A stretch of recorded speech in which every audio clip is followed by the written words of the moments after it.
So you have some bulging of fat either above the eyelids or below the eyelids.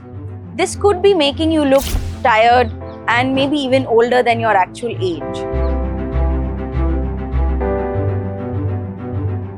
So what can we as ophthalmic plastic surgeons and ophthalmologists do for you?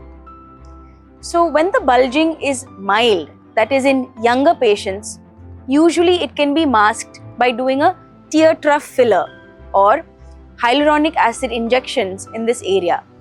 The effect of it lasts for about 1 to 2 years.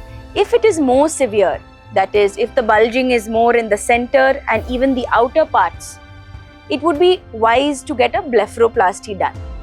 The blepharoplasty is approached by oculoplastic surgeons through an incision in the pink area that is on the inner aspect of the eyelid.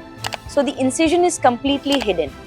The procedure takes about 1 to 1.5 hours in the clinic for one side, and once it's done, you may have some amount of bruising for about 2 to 3 weeks. So it's important not to get the procedure done before any important event. So this was the simple aspect of blepharoplasty and fat bulging below the eyes or fat prolapse.